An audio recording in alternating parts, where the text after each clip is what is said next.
Hello. Is it working? Hey, we're live. Thanks, babe. Sorry. K-Ras to the rescue. God, guys, as easy as this should be, it is not easy.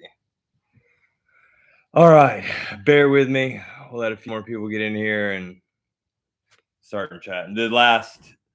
We organized this 2 hours ago, and here we are. It was like 9 minutes away, and just nothing started going right. By the way, let me know. Can you hear me any different here? I have the mic hooked up, but I don't know if it's reading here. So what I'm gonna do? I'm gonna look at the iPad, so I'm not sitting here staring at a screen like this while you guys are looking at it. You sound fine. So I don't know if you guys are actually picking it up from the mic or that, but this mic looks way more legit anyways. We'll just assume. Sounds good. It's fine. Cool. Everybody says it's pretty positive. No difference directly in front of the mic. Yeah, I'm gonna assume this mic's not even working right now. We'll just leave it here, hanging out. Appreciate the feedback so quick, guys. You guys are on that. All right. So I've been wanting to do like a podcast thing here for a while. We literally been putting it off for months. The plan was to go into off season. We wrap up Grands, win the title. We start this podcast thing. We talk about the whole year. And if you guys have followed, obviously I broke my hand and nothing went right through all season. Another side note, I read very slow, so just bear with me when I'm looking at these questions. Because so yeah, that didn't get started. I wanted to do it with Kelsey, and that's how we kind of start this podcast, which is going to start, but that's also why I wanted to do this. I want to get some feedback from all of you and to see kind of where the vibe should be, what you guys kind of want to see. You know, it's obviously it's not going to be just Kelsey and I all the time. We're going to have guests, but we don't have guests in good old Alabama all the time, as you could imagine. So, all right. So now that you got that, anybody at the Blue Ridge National right now? I imagine you guys are probably doing mains or something, but can turn chat to slow mo. It's not. Oh, we can turn chat to slow mo. I appreciate that. Lawn slow. My bad if I butchered that. Let's see how we do it slow. Live chat. Kenneth just asked me, do I ever do pro-ams? Well, I did one and I broke my hand in the final, so that's probably the last pro-am I'll be doing for a while. Kelsey asked me if I need help while she's putting the baby down right now. Baby or toddler. No, I think we're all right, babe. I just gotta learn to read faster. All right. So yeah. I figured I would just give this chance to let you guys ask some questions about stuff, whether it's being just writing related, training related. I have a few other things I want to do that I'm kind of dabbling with ideas for, like a monthly thing of like how I can help you guys more. Obviously, I do the how-to videos, but between the how-to videos and then the race vlogs, it just gets so time consuming. Then obviously like taking care of a family. And then you can only do so many how-tos. If we back it up week to week, week by week, or we're going to run out of things. So I want to do something online where I can give you guys training tips. I don't look at myself as a coach, and I don't want to be this coach and bring in a bunch of riders, but I can share how I do things. And you kind of just, if you want to do it how I do it, then here it is. Kind of like share in that type of way, if that makes sense.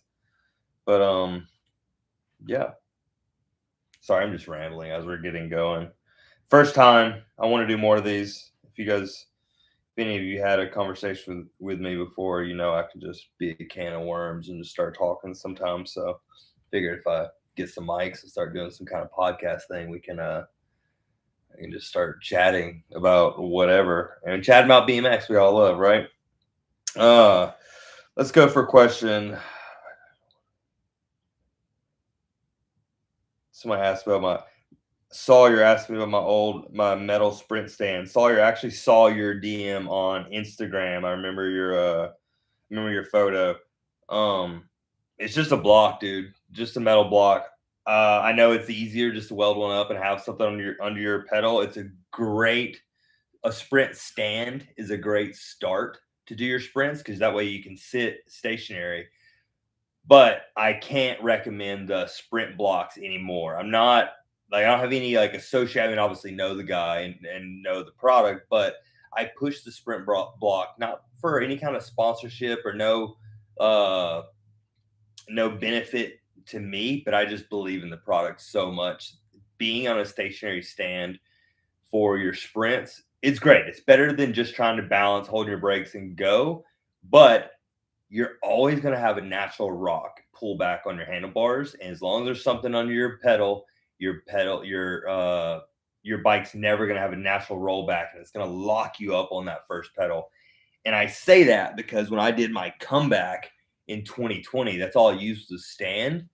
And I had to be very relaxed and just drive forward off that first pedal. And I felt my first pedal like quick reaction actually got hindered from that because I had been off the track for a few years and I'm just thinking doing sprints, I'll get fast again. And that reaction time really was slacking hard when I went to Grands that year. The sprint block allows you to snap and really focus on getting off the block more and really getting that second pedal around. So it's just so much more realistic to a gate start. It's not a gate start. I always say when you're doing sprints and gate starts, they're two different things. You're not doing sprints and practicing your gates, and you're not doing gates practicing your sprints. You're doing your sprints or you're either doing gates. I had a kid at the track, one of my local buddies, we were helping out, and he was talking, I can never get my sprint block to feel like the gate. Well, you don't want to because you're doing sprints. You're not doing gates. So long answer to your question. If you're welding one up, Sawyer, just weld it to wherever you want it. But I just highly recommend getting something that moves. I know the sprint blocks, they're not cheap, but they're cheap. They're a very cheap training tool that can get you very far in the sport or for your own personal gains. All right, bro. Bird spokes. Yeah, I haven't had bird spokes yet because I just got off the cast. That helps you go with extra.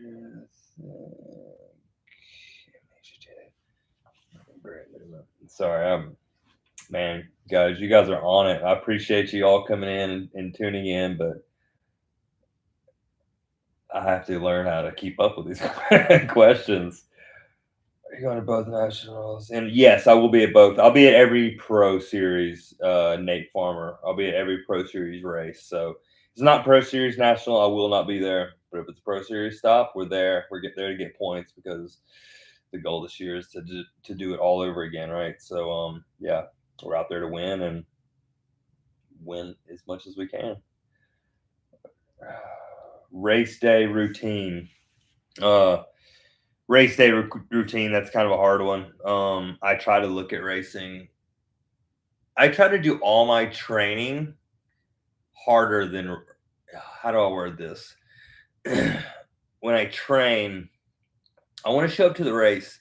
The work has already been done by the time we get to the race, right? So when I train, I feel like I do a lot more than just if we go knock out 4 or 5 laps. So I actually keep practice very minimal on say on a Thursday, very relaxed through practice. I don't really overly push it. Just figure the track out. I don't need to win practice. I'm not out there to be the fastest guy on a Thursday. I just want to know the track and then go in Friday, kind of the bare minimum, right? Like try to save energy. But that goes against a lot of other people's training. I am older. So I want to save as much gas as I can. I'm not going to recover as quick as the teenagers and the young 20-year-olds. So I have to be really smart about that. But being smart about it is also has taught me a lot of stuff that I wish I would have taken on when I was younger. So a lot of conversations like these, I want these to be an opportunity that I can share things I'm learning now in my mid 30s that I should have done in my mid 20s. Stuff that people around me were doing and coaches were telling me I was just too stubborn and not wanting to do it because I just wanted to do what I wanted to do. And I'm sure we can all relate to that, right? You just want to ride. I would want to go ride at Chula Vista, have a full training session, then go to the dirt jumps and then go to escape. Stuff I don't really need to be doing, um and I knew that in the moment, but I want to do it anyway. So I'm learning to be a lot smarter nowadays with my training. I'm not doing anything crazy, anything different or too crazy than I did before. I'm actually probably doing less. I'm just doing everything much smarter than I was before. I'm allowing myself to recover and yeah, just going about things completely different than I did in my full elite career. And that's so much of my drive nowadays. Racing the vet class, not so much just like faster than my days of being elite. Please wait. Well, did you guys lose me a little bit? I got a notification. All right, I was rambling on. Maybe the connection's good again. Let me catch up, find a question I want to answer. Hello from Wildemar, California. What's up, Gene? My own home spot. Barry, what's the best way to gain confidence? Learn to jump pro sections. That's a good one, Brock. I'm gonna just scroll back up a little bit. I missed some of these, but Brock asked, best way to gain confidence and learn to do pro sections. Yeah, again, this is a good one. I actually really want to answer because one, there's no set way to build it. You just got to do it. Honestly, you got to flip that switch off. And I'm sure every one of you know, you're jumping a new jump. The longer you sit there on the starting hill or the straightaway before, the harder that jump's going to be. The more run-ins you take, the harder it's going to get. You can take 3, 4 speed checks, and they might be the same every time. And you don't need any more speed. Someone there is saying you're good, your speed is good. You literally just have to flip that switch off in your brain and just do it. Just send it and get it over with. When I was younger, I used to visualize just a tabletop. We're jumping from a lip to a landing. Just imagine there's tabletop. Very rare are you ever going to send a pro set and land 75% and do a big 90-10 case, because I'm sure if you're coming up 100% short, you probably didn't need to be jumping that pro set anyway. So hopefully you're smart enough to realize, like, okay, my speed is good. You got surroundings of buddies around you saying, yes, you're good. You just got to get it over with. I know that's so simple to say, but it is as easy as that, because if you don't just go do it first or second go, it's just going to get harder. And with that being said, I'll actually, from experience, back when I was racing World Cups, the Supercross tracks, safe to say my era of Supercross was the gnarliest Supercross tracks the sport has ever seen, not counting the downhill. Traditional modern day Supercross tracks, the 2008 to 2016 timeframe was by far the gnarliest supercross tracks I've ever been. And I would show up to those tracks and I kind of became the guy who was just going to do it first. And back then I just kind of went with that, with people saying it, people would just assume it, and it kind of just turned into like, all right, cool, people are going to expect me to do it first. But it wasn't because I wanted to be the guy doing it first. It was because in my head, I knew as soon as, if I just get up there and knock out a full lap first go, just send everything, whether it's pretty or not. If I just go out there and send everything first go, one, I just did everything on the track in the first 60 seconds of practice. Two, I just probably got a little bit confidence boost over, or I guess it would be confidence, maybe like an intimidation over other riders, that I was never the guy fastest on the first straightaway, but I could make moves around the track. So in my head, I thought, if all these guys can see me doing this before them, they're going to know I'm not scared to charge this track and get around or make moves or make sketchy inside moves because I pretty much just sent the track blind. So that was always kind of my mental process back in the day, was just fire it off. Just get it out of the way, because sitting on the starting hill is not going to make it any easier. Let's just drop in and just jump, live to landing. All right, one jump at a time. We drop in the supercross hill, hit the first jump. It goes good. Let's go for the second jump, and so on and so on. All right. Where did Brock go? Next one. Do you have hobbies outside of riding bike? I have a lot of hobbies outside of riding bikes. I'm currently building a hot rod. It's running. I'm not building it. It's running. I'm just pretty much restoring a hot rod. If you've seen my Southern Class account, I build bike racks for Harleys, custom bike racks. Haven't done one. I haven't built one in about a year. I pretty much pushed that to the side just because that's in my off time, and I haven't had time. This last year, chasing the title, chasing these races, it was busy. I ride Harleys, a lot of two-wheeled stuff, but my hobbies outside of riding is still like in the yard or in the shop or hanging out with my girls, stuff like that. Nothing too out of the ordinary. Shooting guns. I like to shoot guns. I am an Alabama boy. I am Chris Durham. 30, looking to start racing. Should I start on a Pro XL or a cruiser bike? Chris, if it comes to size, it obviously depends on how tall you are, and it's what you're comfortable on. If you're starting at 30, if you're just looking to have fun, I mean, a cruiser is more stable. We obviously race 20s, but it depends on where you want to go on the level of BMX. If you just want to go and have fun, there's nothing wrong with riding a 24-inch. You're 30 now.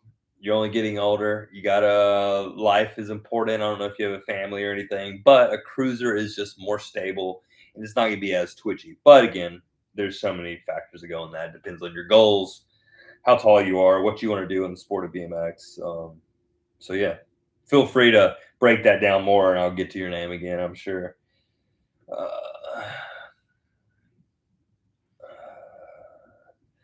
Mayor got on the 9-5 hoodie too, huh?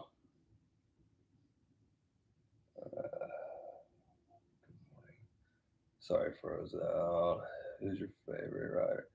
Who's your favorite maniac? Who's your favorite rider besides me? I don't have one favorite rider. My buddies I ride with. I really like George Dode as a rider. Nick Long, a good buddy of mine. We have trail sessions together. That's a hard one. I don't really have a favorite rider. I had favorite riders growing up, and I don't know. That's a weird one. I always inspire to be your guys' favorite rider, so I don't really have time to. I feel like I don't find myself looking to see who my favorite rider is. But as far as racer, it would definitely have to be George today. George today, and Sylvain Andre. His consistency this past 2 years, his consistency he's had for the last couple years is so impressive. Yeah, you can't help but think both those two Frenchies are amazing riders / racers. Best advice for someone just starting on clips. I hope you've had plenty of time on flat pedals. I'll say that. I don't think you should be in clips until you should go to clips when you're doing good in the beginning ranks. And I don't even want to go on that. I don't want to open that can of worms. You should, if you're right, you need to be riding good, doing good and performing good on flats before you go to clip pedals. And when you go to clip pedals, don't just push the flats to the side. Do all your training. Do a lot of training. I do probably 80% of my training on flat pedals still. Everybody knows when you go to clips, it's like nitro boost, right? You get clips and you feel so much faster. Well, imagine if you're in flats all the time and you show up the week of the race, you get your clips back on, and you feel that extra boost again, right? You feel, feel this speed, it's just tricking the brain too. Think of it that way. Use your flats, kids and adults.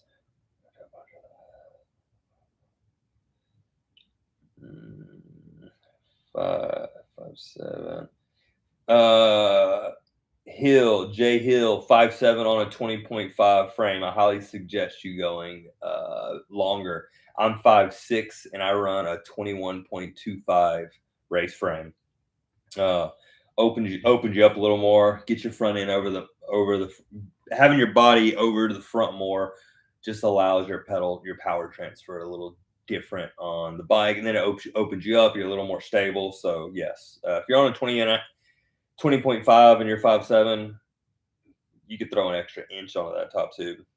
Just turn over to the cruiser because who do you think has the most potential in 16 and under? Um, that's a hard one for me. I've really this last year I've really been trying to be aware of um paying attention to more of the younger amateurs. So under 16, I don't really know yet, to be honest. I watch here and there, but I haven't watched enough to give a honest opinion on who I really think. Um, 30-year-old novice intermediate looking to get on the clips. Novice intermediate looking to get on clips. I suggest staying on flats a little longer, at least until you're at the top of your intermediate. If you're 38 years old racing, I don't know if you've obviously been riding for a while or you're new to the sport. Don't rush the process. Let's figure the bike out. And then it's like when it comes to training, I get so many training questions. Um, Training questions from young, lower skill level riders. And you can go train, but if your skill, have you ever seen kids hit puberty, hit like 13 to 15 years old, and all of a sudden they get super fat, they get strong super fast, but their skill hasn't caught up and they're like making a bunch of mistakes, they're crashing all the time. That's why that goes over, especially if you're being 38 years old, you're going to clips, you're going to be faster. You need to be able to ride your bike really well before you attach your bike to it. It's a little different if you're on a mountain bike and you're climbing a hill, you're going out on a cross country ride. Then the clips are purely just to keep spinning or staying smooth on the rocks or whatever, different discipline. But if you're 38 novice intermediate, I suggest staying on those flats a little longer until you get your skill level up. How do you motivate yourself? Dave asked me how do I motivate myself to go to the gym for workouts. It's hard. I battle those demons every single day. I did it today. It's Friday. I've had a pretty big week of training. It's my first week back since having my cast off. I hit it pretty hard early in the week. I was tired this morning and I slacked today. I slacked in my training, and I'm not saying it's okay to slack, but one, listen to your body. If you're just having trouble being motivated and you're just being lazy, you just gotta give yourself a kick in the ass. Honestly, it's hard. It's hard. I'm sitting here right here by my stationary bike. I get up at 6:30 every morning, or at least I try to. And I've had a couple mornings this week. I don't want to get on the bike because I knew as soon as I get on the bike, I'm gonna be 30 minutes later, I'm gonna be laying in an ice bath. And after I do it, I'm always proud of myself. But you have to just what's important. I always tell kids in my clinics, we're going for those 1%ers. Just do 1% more. If you're not motivated, you just don't want to do it. Like, just start. Just go do once. If you're not motivated to just do sprints, well, you asked about gym, so just go. Gym is also my number one thing, or the number one task that I'll try to find an excuse to get out of. I love doing sprints. I enjoy the stationary bike, but I hate the gym, honestly, especially at the end of the week. But I went out there today. I started my gym probably 2 hours later than I should have, but I started it with one set. I just started doing one, started doing light set, ended up doing a second one. I just told myself, let's just do one more. Let's just do another set. And then once you get warmed up, you just kind of get in the flow of it. But that is self motivation is going to be a forever battle. Some people don't have that. Some people can self motivate all the time. I have to self motivate. I pretty much train by myself every single day here in Alabama. It's tough, but I actually prefer it at times. because it's on my own schedule, but I can relate to you. I get it. You're not the only one that struggles with motivation in the gym. Trust me. You wish you would have trained. What is one thing you wish you would have trained when you were younger? From Nick Hansen. Um, I was actually the one who overtrained when I did too much. I wish I recovered more, and I don't say I can't say I wish I did because I don't like to look back in any kind of regret. I don't really have much regret at all because that athlete I was back then is why I'm still racing BMX now at 36. Um, but if I were to tell you something, I would say just don't overdo it. Rest. Do your sprints. Nothing's more specific than doing sprints, right? Doing stuff on your bike, going out there, ride track time. You can never have enough track time. You can do too many sprints because you can make yourself tired, but you're out there doing sprints is like doing squats in the gym, So um just kind of be smart about that and just be specific with BMX or with your training. And there's nothing I could say should have done or wish I would have done besides I should have recovered more. I probably could have definitely had much more benefits in my career if I would have recovered more and didn't rush some things. Are you gonna be doing any kind of sports other than BMX? Not Nate Farmer. I'm not doing anything besides BMX or bikes. Bikes is my life. I'm gonna do this as long as I can. We got a spinning over. When is your clinic in Sandy? I'm guessing Nitro Runner. I'm guessing you mean Sandy Ridge. Sandy Ridge. I'm doing a post about that tomorrow. We have a clinic. I have a clinic scheduled for this Sunday at Sandy Ridge, McDonough, Georgia. Rain is coming. We pushed it back to next weekend. So if you're asking about that clinic, if you're in that clinic, you should have gotten an email saying, "Oh yeah, Kelsey." 2 comments down. Kelsey answered it February 5th. But yeah, you should have gotten an email about that. A manager over here, KRAS. Another one.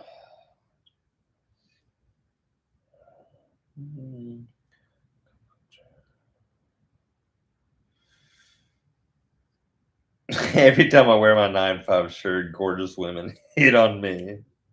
Do you have that problem? Every time I wear my 9-5 merch, my wife is always flirting with me. I love it.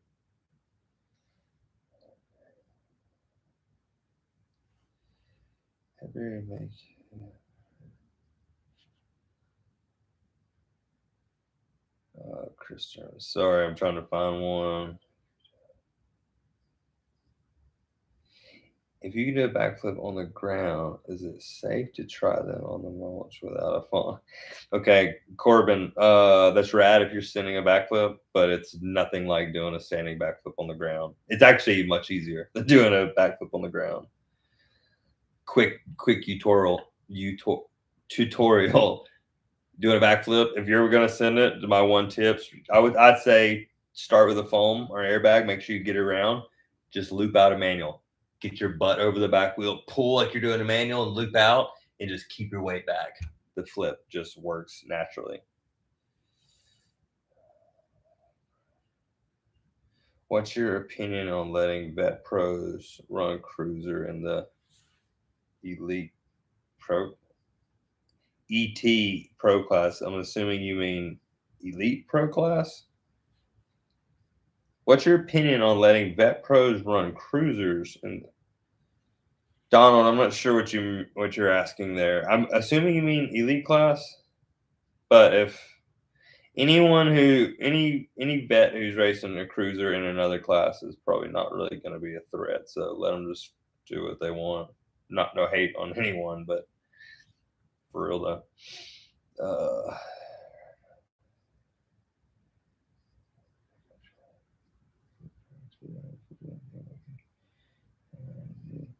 50 Chris Hansen, 50 years old, thinking about getting back into racing again. Not crazy at all, dude. I would no. You asked me, do I think it's crazy? No, I don't think that's crazy at all. It keeps you young, man. No one wants to be sitting at home getting old, right?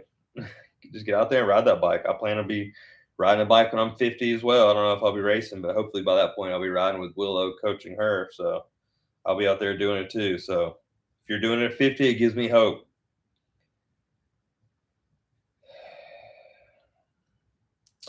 Clinic in Germany, that probably wouldn't happen. I would love for it to happen, but realistically, with my schedule, I don't think a clinic in Germany will be too possible.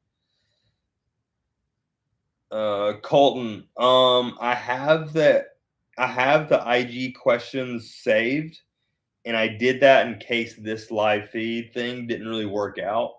But just ask them now because we have enough in this chat right now that I probably won't run into the IG questions. And we're already 35 minutes into this. So I'm probably going to try to keep it around an hour. So yeah, if you got questions, fire them off. I'm trying to breeze through these.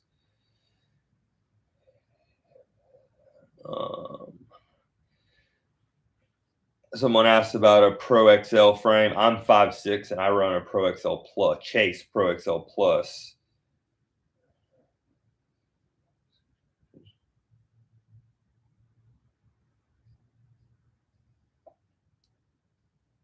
Nick, I appreciate that, man. Appreciate the words.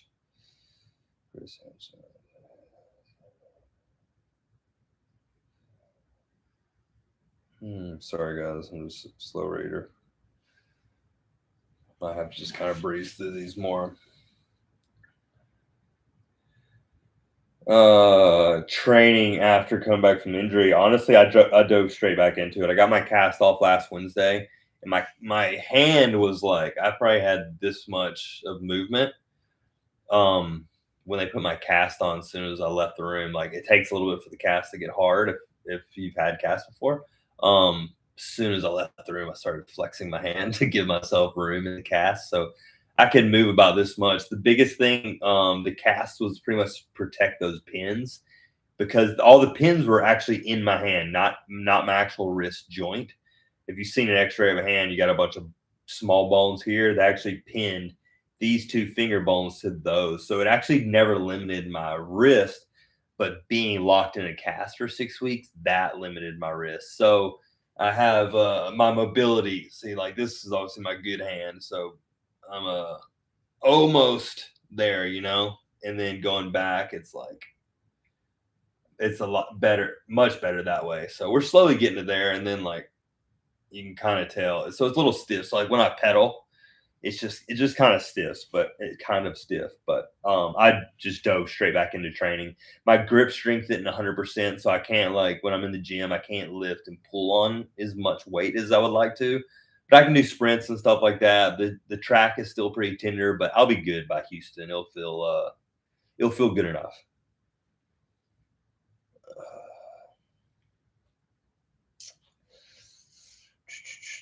Find another one.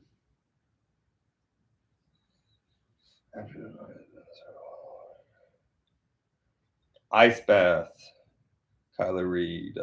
Ice baths I've been doing in the morning for the past month, really. Almost a month. They've been good. I haven't felt any long-term benefits yet. Like, I mean, I haven't been anywhere outside of my house really. I haven't competed yet, so I don't know where my body is stacking up to the other riders because I haven't technically trained for 8 or 9 weeks up until this week. Obviously broke my hand, couldn't train at all, went to Grands, but that was only like 3 weeks off. So you don't really lose much in 3 weeks, raced, performed really well, then went on to another 6.5 weeks of no training at all. So I'm hoping, I'm just trying to do everything, just trying to hit all the right steps, So I would like to think the ice baths are going to help the long term, but starting my day, I do 20, 25 minutes. I do 5 miles on my stationary bike, get on the floor right off the bike. I stretch and do some like mobility, like functional movement little workout for 10 minutes and go straight in the ice bath. And my days have never been better. I like my productivity throughout the day, my energy levels. As soon as I start the day, I have breakfast and my coffee after. I have coffee before. I'll have my breakfast after the ice bath. My days, I couldn't recommend ice baths in the morning. They're tough, but you mentally get a little stronger as you go. But I've been feeling freaking awesome.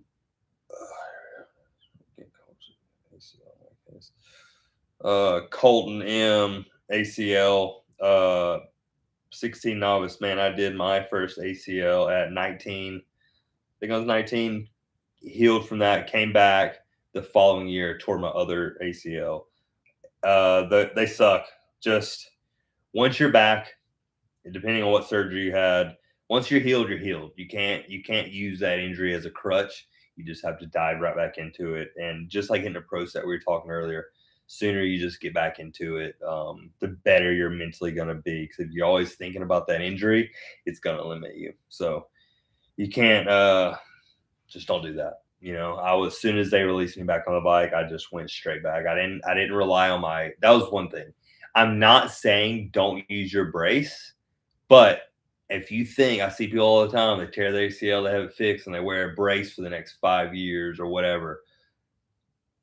It's all that brace is doing. If your knee is fixed, your body is going to work around making that strong again. But if your body is relying on a brace all the time, it's never going to be as strong as it once was.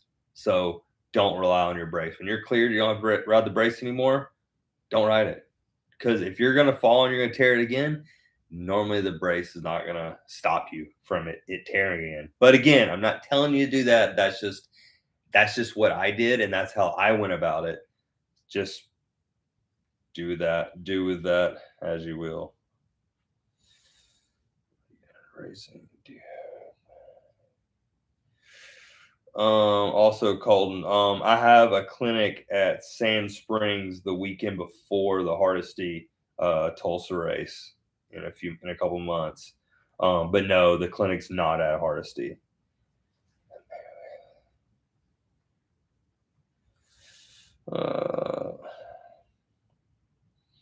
The mayor. I actually have a summer tour. I'll just address this now. I actually have a summer tour in the works up north. We're gonna go straight up towards like Nebraska, come through Minnesota and Illinois, all those little states up there. So keep an eye out on that. I haven't confirmed everything yet. Sorry, I haven't confirmed everything yet, but that is in the pipeline for a summer tour up north. Donald Fisher, Vet Pro running either a 20 or a 24. Oh, that's what you meant. Yeah, if Vet Pros want to run 24, they can go for it, And like I said, if they're out in 24, they're probably not going to be one of the upfront guys. Just being honest. But more power to you. I think it'll take away from what the class looks like. Yeah. You want to ride cruiser? Go for it, bud. Not saying it's you or whoever it's for. Thomas from Brazil, what up, dude? Pete D, we got 9.5. No, I cannot speak. 9.5 merch. We don't have a bunch of sizes, but we have some new stuff. We got all new logos and everything coming out this year. We actually have a lot of plans. That's Kelsey, my wife's job. She's got the fashion eye, and she's actually got some pretty cool things in the works. But right now, all we have left is some of these hoodies, a couple Halloween shirts, and more to come. But we need money to make it, so we're doing a little bits at a time as we can spend the money. Nick Hansen, yes. Washington State is on the radar for a clinic. It's just not en route to anything. So I'm trying to see when and where I can work that in. Opinion on the Blue Ridge track. Dana, I am in Alabama. I have no idea. Have not even seen it yet. Sorry. 5'6".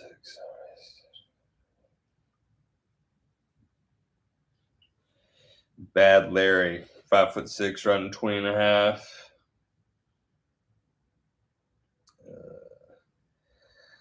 I raced a 20.5 and couldn't imagine. Well, you couldn't imagine, Larry. You couldn't imagine it because you're on a 20.5, and I rode a 20.5 for years. Try one. Find somebody with a longer bike and get on it and go, man. You'll be blown away on how much better it is on a longer bike. I rode. You know what? My question earlier about, or someone asked me what I do about training. I should have went to a longer bike when I was younger. That's one thing I should have done. Going to a longer bike completely changed how my riding has been. My acceleration out of the gate, I would say. Just power transfer and all that good stuff. Tim, recovery is going good, man. We're getting there. I have done cryotherapy before, Gene.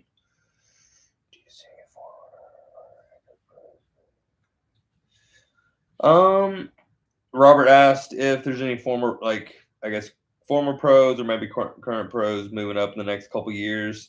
I think we've really put a new face on the vet pro class in the last year or so. So maybe I hope it'd be cool to see the class grow. I feel like we're told our whole life, or asked our whole life, how long can you ride this sport? I know I get asked all the time, and I've always been asked oh, how long can you do? You ride BMX? How long can you do that? Well, I mean, if we make the class bigger and sponsors still see marketing opportunities from it, the riders are still being active on social media. I don't know why you can't continue a career as a vet pro. I mean, obviously, there's a couple of us. We've made this class. We've brought more eyes to this class for a reason, and I think if we continue to do that and it's growing, when eyes are on us, why won't sponsors support that? So I think more people coming in the class, continuing to race, and continuing to inspire other 30-year-old dudes to just keep trying to do what they love. I mean, I'm all for it. It's bring them. Let's get more people in. Let's keep making the class look good. I think vet pro, we all have a different mindset towards racing from the elite guys. I would love to still be racing the elite class, but I had to be realistic with myself that I am married. I have a kid. I am getting older. I don't recover like I used to, and I might still be. I'm probably just as fast as I was in my elite days, but the risk to reward isn't near as important to me because there's 20-year-old kids coming into the elite class that just want to make a name for themselves, that aren't scared to hit the white line and blast you for a fourth place and take a chance of crashing the two of you. I don't really want to crash, but obviously none of us want to crash, but there was a point in time where I didn't care at all if I crash. I'll do whatever it takes, and I'll hit whoever, or I'll take a hit from anybody. And it didn't really bother me about hitting the ground. Now I just really prefer not to hit the ground. So riding the vet class, we all kind of see racing in that same kind of way. We're all going to battle. We'll all throw elbows, but it's going to be a little smarter than it would in that class. And then plus the elite class too. I mean, the top guys don't. Racing is just so much different. That's a whole nother conversation, but racing is just so much different. Their goals are so much different from the guys wanting to go to the Olympics and go to World Cups, and they set their priorities different, or to different races. Yeah. I was just going on a tangent right there. Forgot. I just completely lost track of where I was even going with that conversation.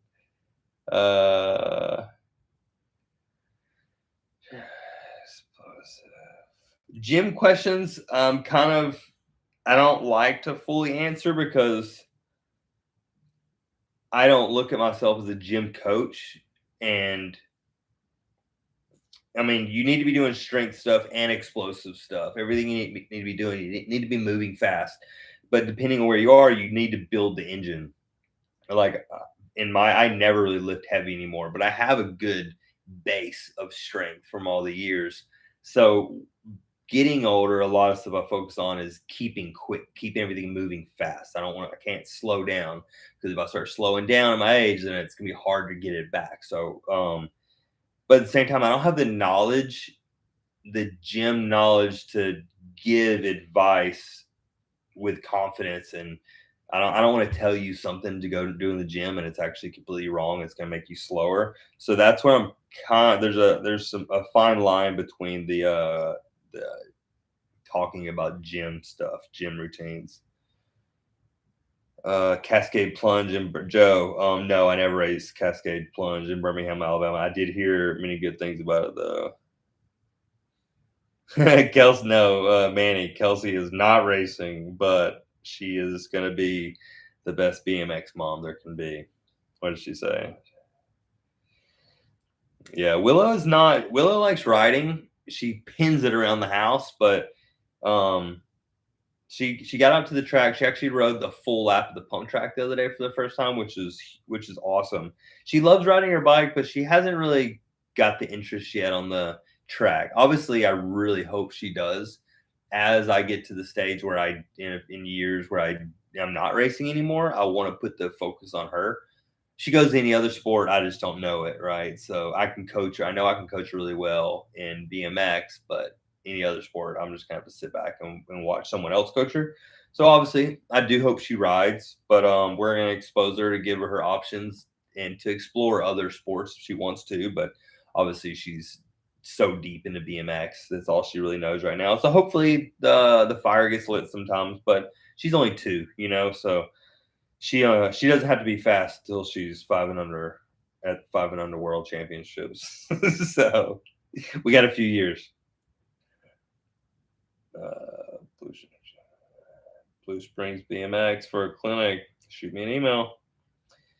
Cam Bramer. Cam Bramer just asked the highest amount of caffeine. Cam, you were actually the one when I made that comment about 20-year-olds. Cam Bramer was the one that just came. Cam, I don't even know how old you are, to be honest. Sorry, but I just thought Cam Bramer, he's a new elite. He'll go for it. No offense at all. I'm not saying you make those moves. Just it was just oddly enough you actually popped in my head. But Cam, caffeine. Man, I love caffeine. I don't know. Shoot, I've probably had close to 500 milligrams today, and I didn't even train that much. So I don't. I'm actually much smarter. Cam is a big Bang energy drink guy. He downs those things. I try to be a lot smarter about it nowadays. I used to just pound them all the time, but now I actually kind of time it out. But in my class, I can afford to do that. In the elite class, like Cam races, you have to be on it every single lap. I can kind of afford to go through my motos without really ramping up the caffeine and just hitting it all at once in the finals. I like to be able to sleep at night. I hate when I have caffeine, especially if it's a late night race. So I try not to do I've been trying to really bring down the caffeine intake a lot lately. I think I've had maybe two energy drinks this whole month. I haven't had any, or 2 months. I haven't had any energy drinks since Grands, and I had one today, a coffee energy drink that was 300 milligrams, and then I had one the other day. Kelsey brought one home for me, and she said, "Oh, I thought you'd like this flavor," and I just thought, well, I'm not gonna be rude and not drink it, right? So I had one and then just ran up on a high all day.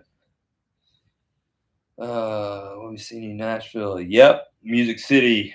Chris, I will be at Nashville. I'm actually doing a clinic at Nashville the weekend before the race as well. That's like kind of semi-local home turf. I love Nashville.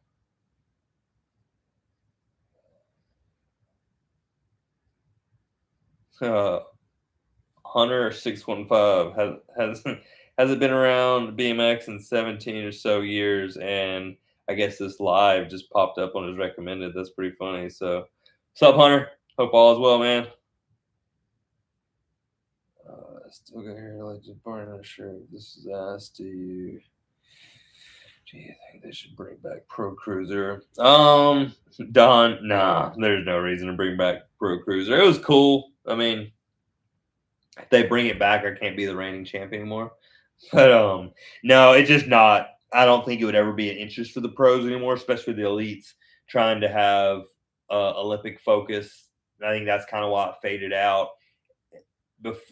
We used to call Cruiser the ATM. It was just extra money to race with all the time, and the Olympic movement kind of pushed that out because then you got priorities you need to really focus on. BMX just got more professional. You need to focus on your 20-inch more. And so I don't know. I don't think Pro Cruiser will ever really make a comeback. That pro should have access to the big hill. I actually don't even. I prefer the small. I think Supercross. This is another question from Gene. I think Supercross should be ran from a 5-meter hill. I don't think the 8-meter hill is even necessary anymore. And they're building tabletops to the bottom of these hills, and the jumps are tiny. There's no reason we need an 8-meter hill when we can still jump those jumps off a 5-meter hill. Here we go, Barry. Here's a rant. Open a can of worms asking about Supercross hills. Yeah, I don't even like Supercross hill. That's just me. It is fun, but the jumps aren't needed. The size of the hill is not even needed for the jumps anymore. I mean, how much cooler would racing be if you were on a 5-meter hill? You had to drag race down the hill a little more. You had to grind out a little more power down the hill, and then you hit the first jump and you actually pull up instead of just bench pressing as hard as you can on the handlebars to hopefully you catch backside. I think just that in itself, like, how hard when you're full sprint, 8 dudes next to each other, and you're all pushing down as hard as you can off the lip. One bump, so much can go wrong. But if we're all kind of lifting together, like I think it'd be safer that way, having those size jumps and you actually pull up a little bit. You're in control, not just slamming down your handlebars, pushing down as hard as you can. But what do I know? That's where I stand on Supercross hill. So no, Vet Pro doesn't need to be doing it. The whole Louisville thing was there was a lot of vets that stepped in that wanted to do it, and there was guys who never had the opportunity to race Supercross. And I honestly could care less if we raced it or not. The Louisville, for example, the Supercross first straight is much better than the amateur side, the gate and everything. But these guys want to do it. So yeah, cool, I'll support it. And then I have the following to get the word out. So I ended up being like the ringleader for the whole thing. And I was really just trying to support these older dudes that are like, hey, they never had a chance to race Supercross. We have a tabletop. Let's try to do it. They can have that.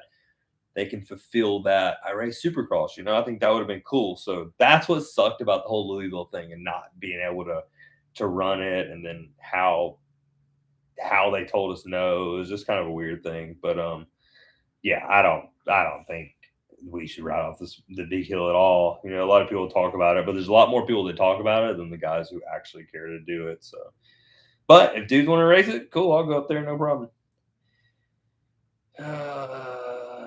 Man, you racing Big Bear this year? I don't think I'm going to make that slalom race because it's a month before the industry race, and Louisville's in the middle, and I can't drive to both of them. And honestly, I just don't want to fly to California. So I don't know. That one's still on the radar. We haven't decided yet on the Big Bear slalom race yet.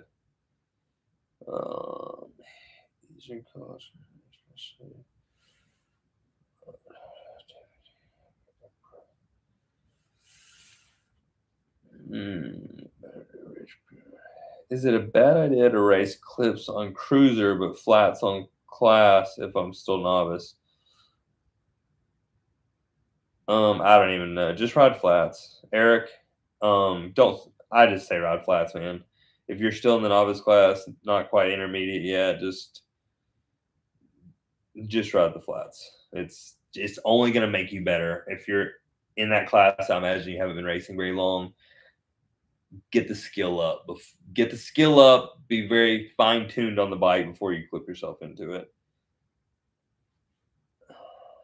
Just my opinion.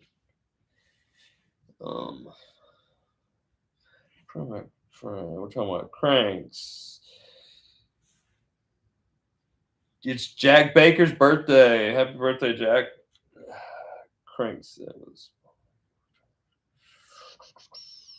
96 per rider. I missed races with passing and jumps. Slowed down the races. What in the future do you think? What do you think can be done to tracks accomplish? Maybe. Man, yeah, it's hard to compare what tracks were back in '90s, early 2000s till now. I mean, one you had two sanctions that are battling each other. Now it's just the one sanction. I get it from I can see it from two different sides, the tracks we have currently. There's no races in the world that are bigger than USA BMX races. They're all they're doing is growing. So from business side, USA BMX coming in and building simpler tracks means less crashes, less delays. Um, and you can just kind of get through the races, right? We all hate when there's a crash, when there's a rider down, there's a 10-20 minute delay. It's kind of frustrating. So if you think about that all day for the guys at USA BMX, yes, it's gonna be very frustrating. It's hard to run a national.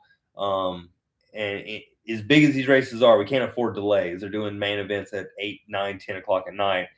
But yes, for the athlete side, it's hurting the sport in a way. It's taking away from the skill. It's I don't know what the tracks can do. I don't know what the happy medium is. I mean, the tracks could be bigger. Yeah, I don't know what an answer a good answer to that is. I mean, I just don't know. Like I said, I see it from different sides, from two different sides. Grand's track this year was um by far not the best grand track I've ever seen. But in my case, going in with injury, that track literally couldn't have been any better for me. Very, very simple, short straightaways. Like you almost didn't have to take your back wheel off the ground. Not saying I agree with the track at all. Just under the circumstance, it just happened to work out. Well, if they're going to build the simplest track they've ever built, I'm stoked it's this year. But yeah, they come in, they got all these indoor races. They need to build them quick. They don't have time to build these big tracks. So I understand it from the USA BMX side, but it is becoming a habit, and it's only hurting our riders when we go overseas to World Cups, to World Championships for the amateurs. It's definitely showing the lack of skill. I mean, some of these riders are amazing riders, like a lot of the top amateurs. They're good. They're very skillful, anyways. So they're gonna figure it out. But yeah, for learning the simple tracks is not helping. That's for sure. Cam, no, Barry does not dance. I've lived that time. I don't dance anymore. Cam, you missed my days of World Cup after parties. Can't say you'll see those anytime soon or ever. Masters in Glasgow. It's on my radar. I've been thinking about it. Um, I didn't really race Worlds last year because it just wasn't a focus. I really wanted the ABA title or the USA BMX title. Sorry. This is Alicia English. I've thought about Glasgow. I might race it if I go over there with Team USA to help out, which is a possibility. I haven't decided yet. Yeah, I've kind of looked at it my priorities. Like for prime example, the pro am I did right before Grands, I did it kind of like a pre-race, and it wasn't my goal. It's oh yeah, make some money and go and break my hand, and almost threw away the whole title. Worlds is kind of the same way. Uh, being the master world champion is not really a goal of mine. Uh, yeah, I don't know. It depends on where I am with the USA. USA BMX is priority for me. Winning races, getting the overall, whatever. Not even getting the overall. Like I just want to go and I just want to perform the best I can perform in every single race and win races. And if I do that, then the overall is not really so much the goal anymore. I got that last year, but the main goal is just winning races. I just want to go, I want to train, and I want to perform. And the better I train and the more I can perform right, I can kind of see what I'm doing. And the more I learn about my training and see its effects on the track, I can spread to you guys through this. That is a huge goal of mine right now, is the better I can be, the more I can spread to everyone. And worlds could be just a bump, like it could be a little side one-off race that could mess up an entire year. So I don't know yet. Again, I don't bounce back from injuries as quick anymore. So I'm trying to limit my chances at those. Um,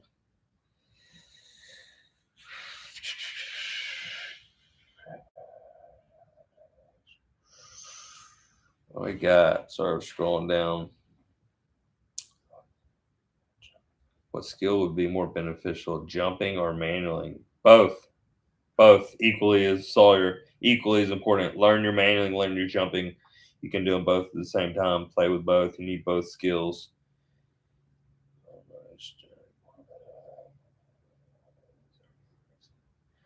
Tangent programs this year? Nope, I will not be. Again, got to limit my risk. I can't afford this. This injury I just had was really tough on just the whole family. So I just really need to limit those risks and just kind of prioritize. Tangent pro-am races are awesome, but it's not doing them is not going to help me in the long-term goal. So I would rather just not do them and just train and honestly race as little as possible. Not race as little as possible. I love to race, but that's the extra racing is when mistakes really happen. And I really train to not make mistakes nowadays. I really enjoy the process lately leading into a big race. And little side races in between aren't really part of the process, to be honest.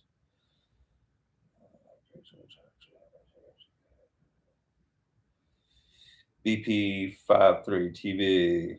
Solvis, so that was a good time, man. Well, hope all is well.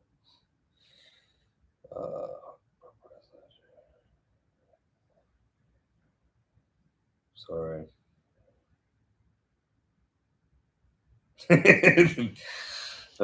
Bad Larry. That's a funny one. I have no idea, man. I don't know.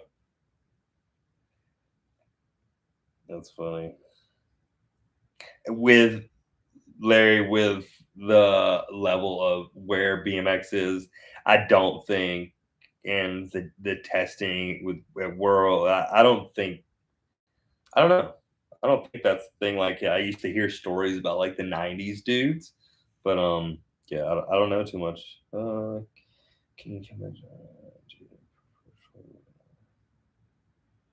Uh, long, slow. I actually prefer a little bit shorter back end, but it's all preference. A shorter back end, it makes it a little snappier out of the gate. Seems like Donald Fisher. Seems like USA BMX title is the holy grail amongst BMXers with a lack of competition. Competitive USA riders at the Worlds. Do you feel USA BMX might lose that stature? No. I think USA BMX title will always be the holy grail of BMX.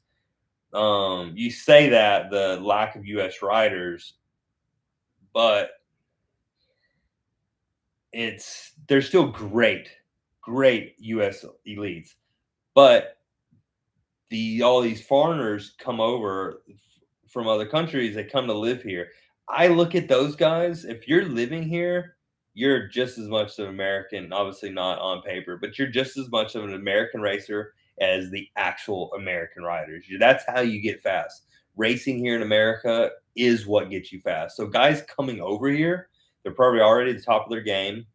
They come over here to live. They want to have that competitiveness. I remember when Joris Dode moved here, he was fast guy, but he was not making near as many mains because you have to learn how to race. Just a completely different style of racing from Europe, from World Cups.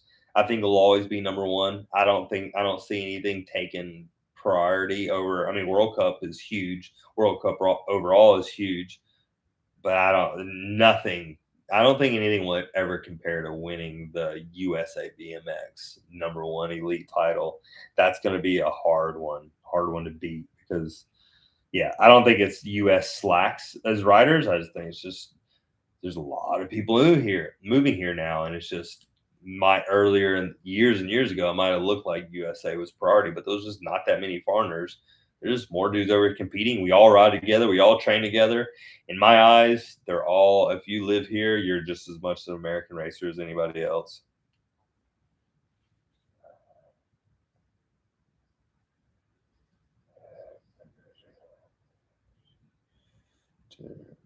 Did it hurt when I pulled Scott? No, pulling the pins out was actually painless. Besides, like the little scabs that are on the skin that stung when it broke loose, but yeah, there's no nerves in your bone, so I thought you'd feel it, but literally, I felt nothing pulling those pins out.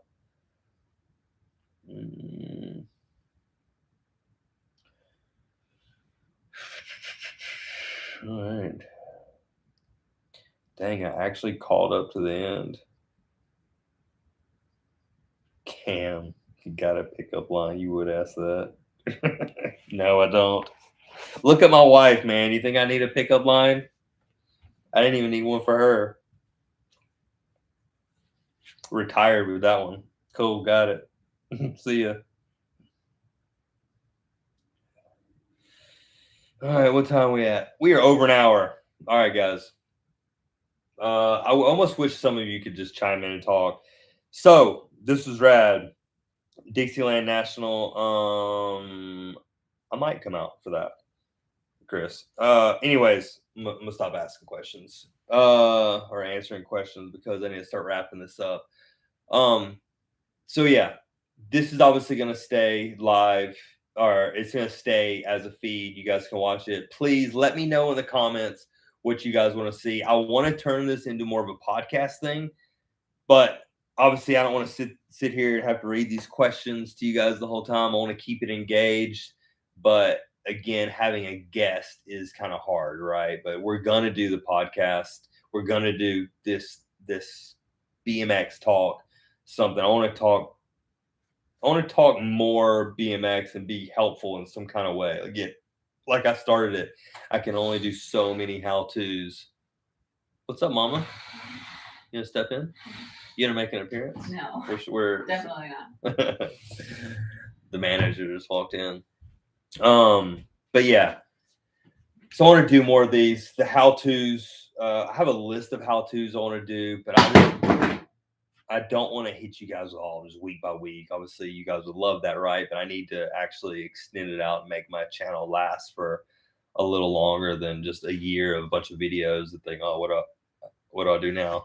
So we're gonna do some research, even if it's just Kelsey and I sitting here talking and talking BMX topics, a little more real world, not just who's the hot pro, or let's do something where you guys can actually like benefit from it. So yeah, leave those comments once this video is done. Literally, more info you guys give, the more it's going to help us. We're going to set up. We got right behind here. We have my little backdrop and how I want to do this already. So it's looking pretty cool, but I really need to kind of fill this one out and really see how many of you guys actually chimed in. And I didn't get an exact number, but I really appreciate all you guys chiming as you did, because it was the questions were nonstop, and I was surprised I even got to the end of them, and I had to start skipping some. So if I skipped yours, my bad. We'll circle back to them another time. But so yeah, I don't know, babe. You got any other questions? Any other comments? No, but Brian Block just asked a question. Okay, we'll ask another one. I like it. I'll keep this going, but like we're sitting here an hour and it's been pretty consistent though. Like there's been about like 70 people the whole time. Hold up, maybe we should just test it. Hold on, guys. You're here, all right? You're live for NINEFIVE's first podcast. We have what do they call the person behind the The person behind the computer, that person. A That's moderator? you. Moderator, all right. Okay. So Kelsey can you guys hear Kelsey talk? Just give us something. Give me a yes or no. Hey, Producer, that works. producer, can you hear me? Can you guys hear my producer right now? Okay. Yes. Yes. Everybody's hearing you. I think this will rock and roll a whole lot faster with me. This sitting would here be way because better. I was listening to you answer those questions from way up there, See, just rambling. This I is was why like, I oh wanted my to do God. this. Right, you just walking in here is what I wanted to do this whole live thing for, just to start, fill it out. But we have a baby, we have a child, we have to put to sleep, and this is mom and dad time after 8 o'clock. So, but yeah, this is a Yeah. great way. You don't actually have to be on it, but we can Mhm. bring you in as a guest, and you can read these things because she's the brains of the operation over here. So We got some South Australia in here. what you got? You should just ask the questions. You guys want to keep going? You guys want to go longer? What do you think? Are you guys having fun? When are you going to Houston or Rockstar? We leave next Monday. Yeah, next Monday. Okay, let's go for at least like 10 more minutes. All right, 10 more minutes. The producer said 10 more minutes. Everybody's saying yes. You guys ask your This questions. just got now wait. Where were because you we're- an hour ago? I know. Ask your questions because Pete What Pete? is in here. Oh, the boss man just chimed in. He's been chiming in. He's a fan. Pete's a fan. Pete is a fan. Who knows Pete from Chase? Old grumpy Pete. No, we ain't I talking about Pete. love Pete. Are we going to Colorado? That was Why not? genuine, Pete. I really do like Pete. I know you rub people wrong, but you just got to get to know him. Pete's an awesome guy. Are we going? No, not in Colorado. Where do I find info on your clinics?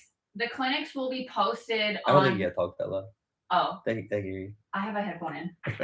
The clinics will be posted on our website as they're posting. 9-5 Ride Co. is the clinics that we have. We only have, what do we have? McDonough, Georgia live. We have One Oak Mountain live. We have Houston live. We're about to actually do a second Houston. We had a huge overflow list for our Houston clinic, which is Tuesday before the National. We're actually going to stay in town a couple days later, and we're going to do a clinic on Monday after the Rockstar race, which is not ideal for everyone. You want to do a clinic before, but we're going to do one Monday after just because the requests are there. So stay tuned for that if you're a Houston rider or somewhere you want to get involved with a clinic after a race. I know it's kind of hard after a race. But. Any tips for getting your parents to take you to nationals? What did you used to do? Because nationals are expensive. What did you do as a kid to get to nationals? You fundraised, right? Didn't you? For world, I did a fundraiser for World Champs one year. Oh, okay. Yeah, not nationals. I mean, yeah, it's tough. Like I didn't grow up with money. It was always, I know it was tough on my parents. They did a lot for me to get to the races, and yeah, I was just if I wasn't a good, I was awful in school. I never did well in school. My grades were just good enough. But I always tried to be very well behaved. And if I wasn't well behaved, I just made sure I didn't really get busted.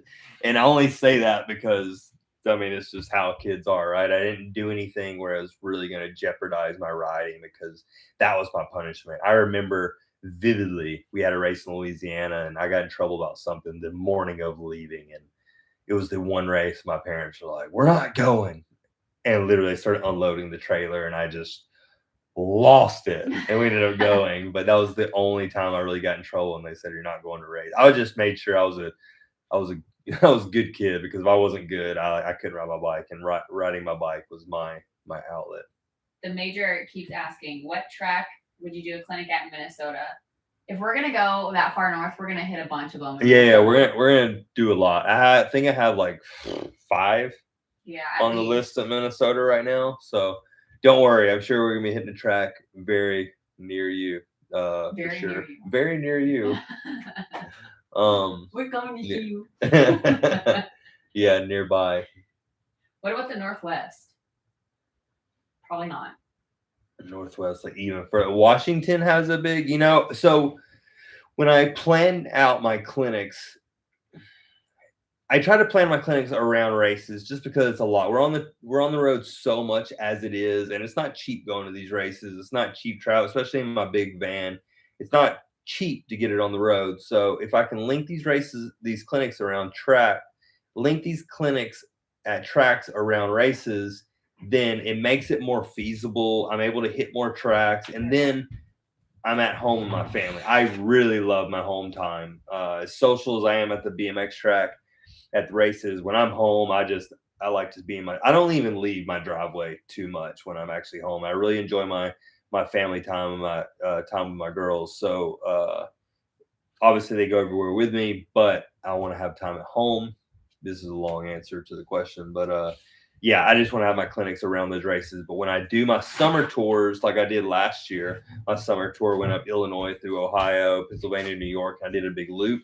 I'm doing the same thing, but I'm not going to hit that part of the country because there's so much more of the country that I've had requests from tracks. So this year, this summer, I'm going to do a July clinic tour that goes up through Kansas, up through Dakotas, up to North Dakota, and we're waiting on Kelsey's green card process. Because if you don't know, Kelsey is Canadian. She's been living in the States for 6 or 7 years, but now with the marriage stuff, it's been a whole nother process, nightmare, really. So she still actually can't leave. So we're trying to do it where we go up through North Dakota, do clinics all the way from Alabama to North Dakota, cross the border, go to her hometown for my first time in her hometown, and then drive back down and come through Minnesota route. And so yeah, big loop, but we haven't announced it or planned it yet because everything really relies on her green card, whether we're going to have a week right in the middle we go into Canada or we just keep burning out clinics. But 100% we will be up your way. Oh, that's going to be a burn. It's a big burn. We van life, and we've had our break. We've had our off season out of the van. I know. I'm like so used to being at home right now that I know when we get to Houston, I'm gonna be happy that we're going. Yeah. But I'm so used to being at home right now. I'm like, oh gosh. I was pretty burnt out by the end of the year. I didn't want to. Yeah. I was like, I just want to be home for over. I want to ride my own yard. Then I'm gonna break my hand and couldn't do anything in the off season. But we've been home long enough now. Now I'm like itching to.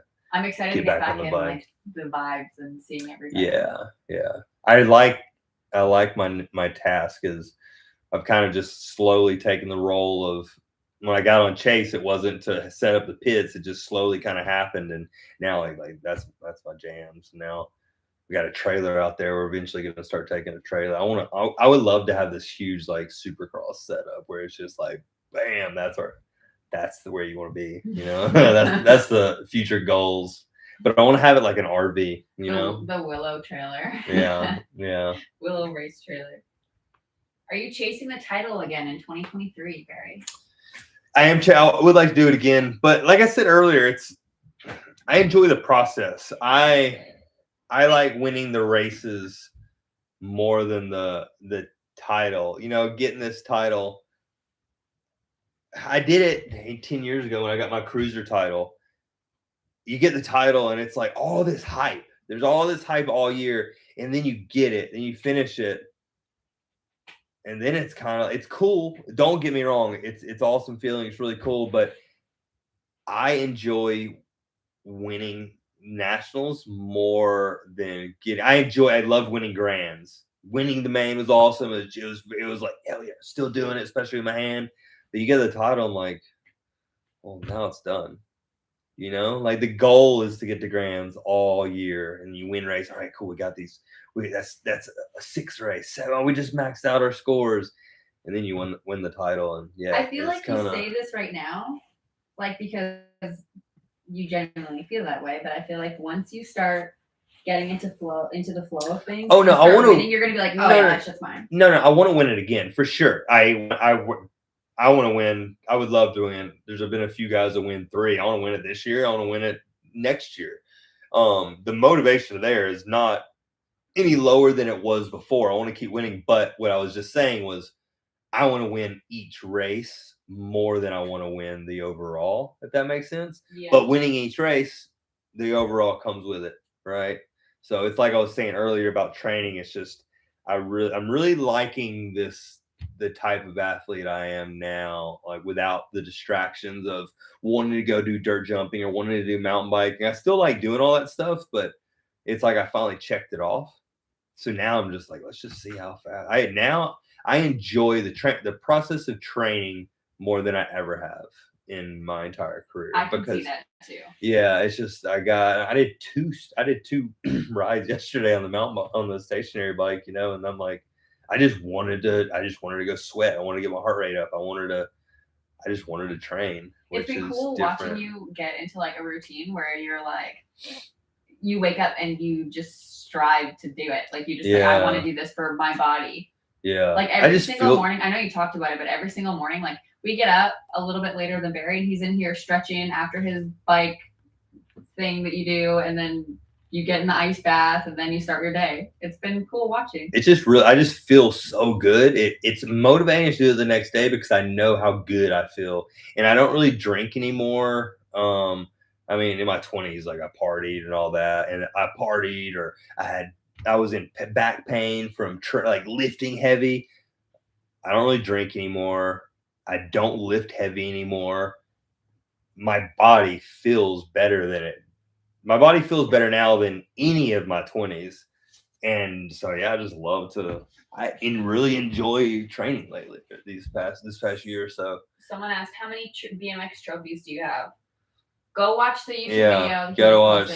There's a bunch. I just did a whole YouTube video around this office we're in and all my really memorable trophies. So check it out. Check out my channel, and it's like one of the last handful of videos you'll see it. Jack Baker asked like a billion times, when I try to manual, I'm 2 to 5 inches away from clearing the roller. Any tips? 2 to 5 inches. I'm assuming he means from his front wheel. 2 to 5 inches. It's just commitment. You probably got a lack of commitment if you're getting the manual and just dropping it before. I imagine you're probably relying on your speed. You're not pushing with your legs hard enough, and you're not getting your weight back enough. One of the biggest things I see in clinics, kids want to go to manual, they lift up, they keep their arms bent. Well, if your arms are bent, your muscles are technically tensing and trying to push your bike back away from you. Well, you need to let those arms, your arms are there just to hold on to the bars. The manualing is all on your legs. Butt back, straight arms, get that butt back, and push on the pedals. Pushing on the pedals, so it's going to keep that front wheel up and that commitment. But then you got to find that happy balance point to not loop out. Some kid sent me a video of him looping out the other day, and I'm not laughing at you. It was just like, oh, it hurt. It was like an asphalt pump track he looped out on. And it sucked. I felt it for him. How do you decide whether to manual or jump?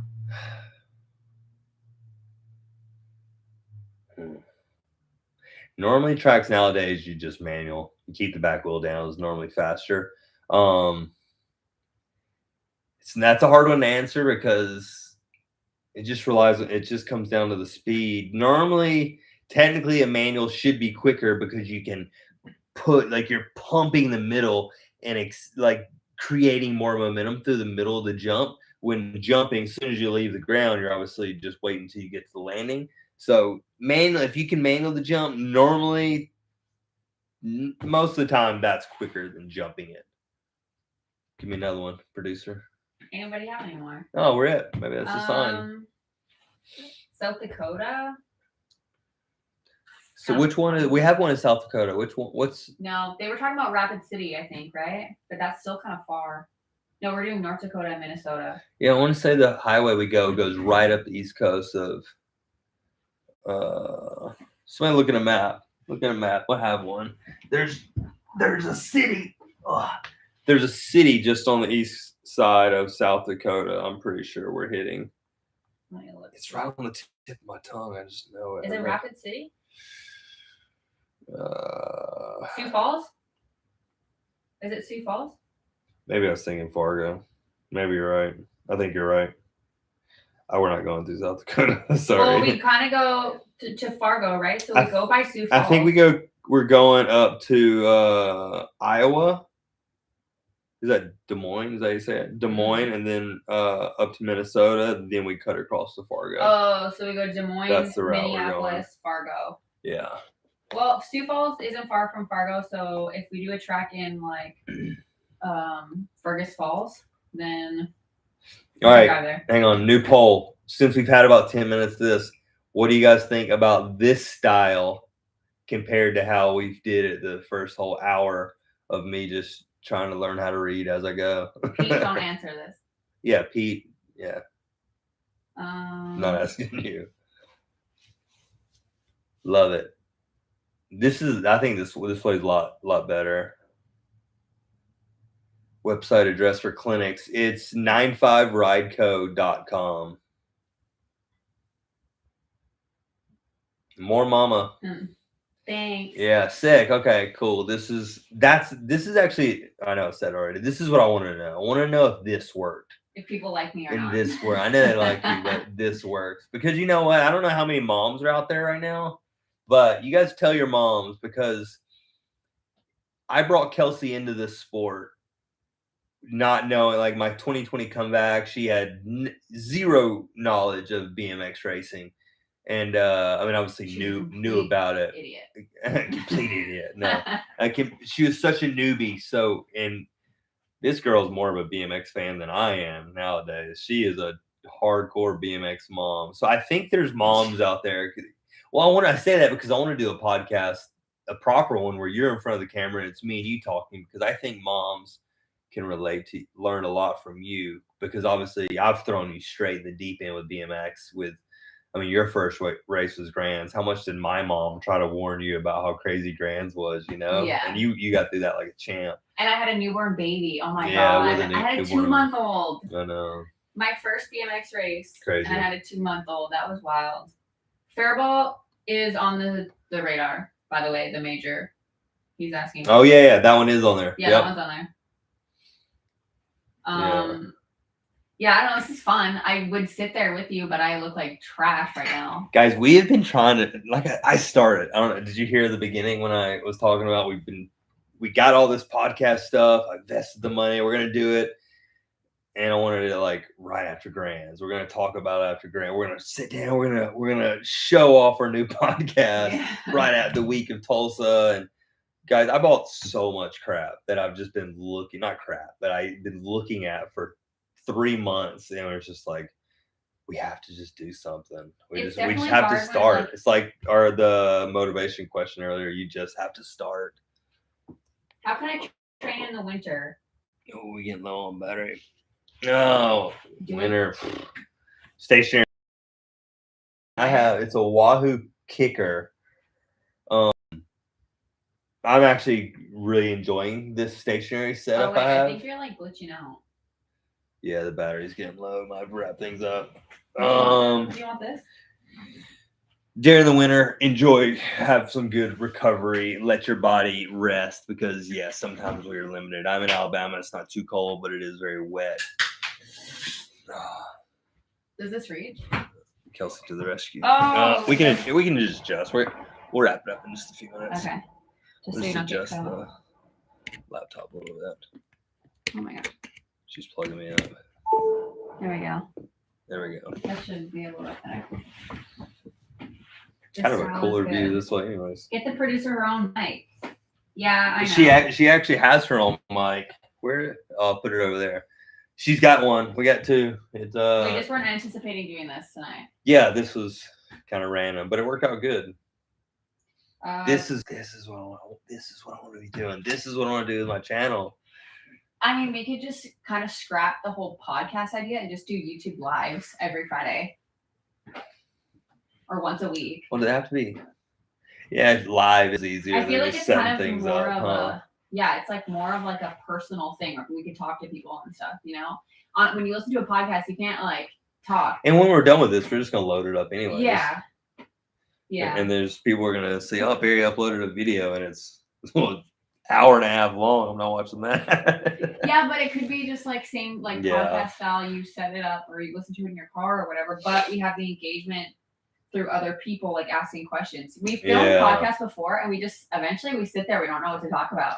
Yeah. But when people are like chiming in, we can like talk to people in the chat. Because we just need to start. Yeah. Plus, it's more of an incentive too. Like if you want to have your question on there, you got to go to the live. Yeah. And as we do this too, I mean, I'm sure everybody, like I said, you guys like submit in these questions, leave comments when this video is loaded, and that will help us to, if we don't do a live, maybe we just get a Tuesday where Willow falls asleep at 7 and we can chat and have conversations. But it'd be cool to do this, and then also while we're on the road, obviously we're not getting anybody into Alabama, right? Like it's just like a guest. It's gonna be very far and few if we have that. Well, you can live stream with other people. I don't want to do that. I don't like that. Like when there's a whole nother, I don't even want to start. I don't want another screen. If we're gonna do it, let's just be together, you know? Yeah. But this setup, we could easily just have a whole nother bag. We set up, throw it in the van. We do podcasts in the van at races, and we get some people.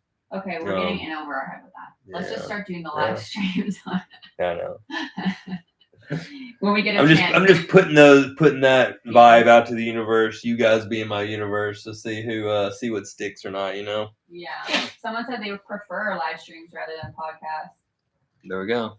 What's your workout? Yeah, well, live stream, all we got to do is save the audio, and then we could load it as a podcast anyways, right? Yeah. If people want to go back and just listen to it when they're driving or... Yeah, and we're like repeating the questions. Yeah. What's your workout to sprint training schedule? Is it better to alternate, or is it good to lift in the morning then sprint in the afternoon? My rule of thumb is I want to be fresh on my body. I want to be 100%. We're not going to always be 100%. But if I want to choose, if I want to be 100% for one and 70% for the other, I want to be 100% on my bike because nothing's more specific than training on your bike. And I'll be 70, 80% in the gym. So I think that's a good rule of thumb to take, right? I mean, it's the gym. You can be as strong as you want in the gym, but if it doesn't transfer to your bike, then you're not going to be getting whole shots. You're not going to be winning races. So let's be fresh and train on the bike, and then save the gym for second. Focus on the priorities. Yeah. We're dropping off on people in here, so maybe we should. Yeah, they know we're wrapping it up. It's been maybe long next. All right. I've been discussing something with Grandma, and maybe Willow can go sleep over there on Friday night. Oh, so we could do this again together. Cool. All right, guys. Thanks for tuning in for our first live stream / podcast, whatever you want to call it. I enjoyed it. It was good talking to everybody. Thanks for sending in your questions. Looks like we're going to keep this going. So what? Why I got that look on your face? What you got? All right. So we're going to wrap this up. You guys have a good night. And next week, okay, we got one more week before we leave to Houston. So you might get another one of these next Friday. But I do have another how-to training video that I'm going to put out. So hopefully putting that out next week. But hey, if you're lucky, you might get 2 of them. So, you know, until next time, thanks for tuning in, guys. We'll see you guys soon. Thanks, Chris Hansen, for the shirt. I just saw it. There you go.